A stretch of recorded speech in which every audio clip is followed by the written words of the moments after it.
President Sands, members of the Board of Trustees, friends and family, and most importantly, to the Cleveland State University class of 2020. I'm going to be brief, because seriously, who wants to hear somebody bloviate on a Zoom call for more than just a few minutes anyway? Besides, most of you won't remember what I have to say. But while we have a few minutes together, on your big day, I do hope you will take a couple of those minutes to really listen to what I have to say. First, let me say that what you're celebrating today is a very big deal. And this is a commencement ceremony like no other. The way you're celebrating is very different than what I'm sure you had in mind when this all began. But building resilience, learning to rise above adversity, and understanding how to see a barrier in your path as a challenge and not as a deterrent are all part of the college experience. And it is also part of life. Congratulations, you've made it this far and you have earned today's recognition. That brings me to the first lesson of this commencement address. In our world and in our own lives, we should celebrate what we value, and we should all value education. Congratulations on your graduation, and a special thank you to those who supported you in your journey. You have made a commitment to prepare yourself, to better yourself, and to be a more meaningful contributor to the world. That brings me to our second lesson. Those who collaborate best are the ones who win.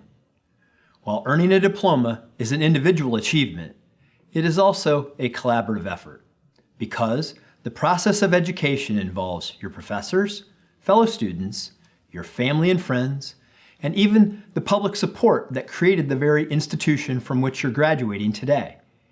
If you haven't already, you'll soon learn that the ability to work with others will help you achieve much more than you ever could on your own. As six-time NBA champion Michael Jordan astutely said, "Talent wins games, but teamwork and intelligence wins championships."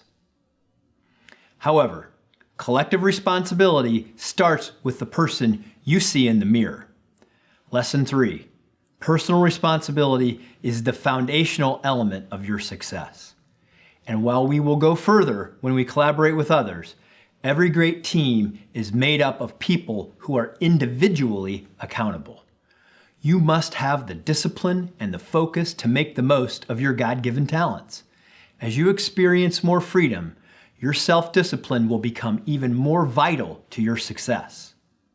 Lesson 4, you must serve a purpose higher than yourself. As Mahatma Gandhi said very well, if you want to find yourself, lose yourself in service to others. Fulfillment in life is not about job titles, how much you make, what kind of car you drive, how famous you are, or how large your bank account is. Money and fame sound really great, but I've met many wealthy, popular, and unhappy people. Have a purpose. It will enrich your life and give you fulfillment and meaning. And finally, always choose love over hate. I know this sounds easy, but often in our daily lives, we forget this. Think of every situation you confront in life and think how it might have turned out differently if you had responded with kindness instead of anger. When our pride is wounded, when we get emotional, or when we don't get our way, it's not our instinct to respond with love. We're more likely to lash out or even run away from hurtful moments, often making the problem even worse. It was Reverend Dr. Martin Luther King, Jr., who wisely said, "I have decided to stick with love. Hate is too great a burden to bear." I often describe life like climbing a mountain with no summit. It's a journey, not a destination. When you think you get to the top of that mountain, you realize it's just a hill and you still have many miles to go. May you be blessed in your life's journey.